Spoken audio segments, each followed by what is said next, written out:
এই দেশের স্বাধীনতা সার্বভৌমত্বকে কোন একক দলের কাছে, না বিএনপি, না জামাত, না এনসিপি, আমরা কারো কাছে বর্গা দেই নাই। এই দেশের মালিক বাংলাদেশের জনগণ। পাথর দিয়ে মারছে আজকে বিএনপি, যদি জামাত করে আর এনসিপির বিপক্ষে করে, এনসিপিও করে, জামাত এনসিপির একটু বলে যায়। আপনারা হয়তো একটা সুযোগ পাইছেন, কালকে বিএনপির বিরুদ্ধে পলিটিক্স করতেছেন, এটা আপনি করবেন, ওটা আপনাদের কাজ। কিন্তু মনে রাখেন, এই কাজ আপনারা করলে মনে রাখেন যে আপনাদেরকে কেউ চুমু দিব। যে করবেন তারই কিন্তু ভয়াবহ অবস্থা হবে। সুতরাং বাংলাদেশের জনতার প্রতি বিনীত অনুরোধ, এই জুলাইয়ে আপনারা একটা তুমুল আন্দোলনে নামেন। যেই আন্দোলনের প্রধান উদ্দেশ্য হবে জুলাইয়ের ঘোষণাপত্র। জুলাইয়ের ঘোষণাপত্র সংবিধানের তফসিলে দিলে হবে না, এটা সংবিধানের প্রস্তাবনায় রাখতে হবে।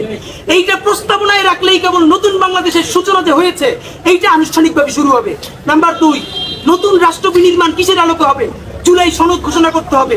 নাম্বার 3, ফ্যাসিবাদী বাকশালী সংবিধানকে বিলুপ্ত করে নতুন সংসদে নতুন সংবিধান তৈরি করতে হবে এবং রাষ্ট্র কাঠামোর মধ্যে যেই যেই জিনিসগুলো ফ্যাসিবাদী রাষ্ট্র কাঠামো করে রেখেছে, আমলাতন্ত্র, পুলিশ, এটাকে সম্পূর্ণ ভেঙে নতুন বাংলাদেশে আমাদের নতুন রাষ্ট্রযন্ত্র কায়েম করতে হবে। এই জন্য যে কোনো দলে হোক, ব্যানারে হোক, সেটা যে কোনো নামে হোক, সারা বাংলাদেশের জুলাই যোদ্ধারা, ইনসাফের বাংলাদেশের মানুষেরা আপনারা একতাবদ্ধ হন।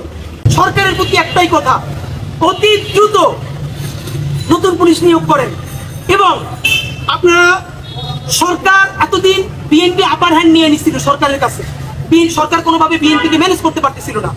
You get the upper hand.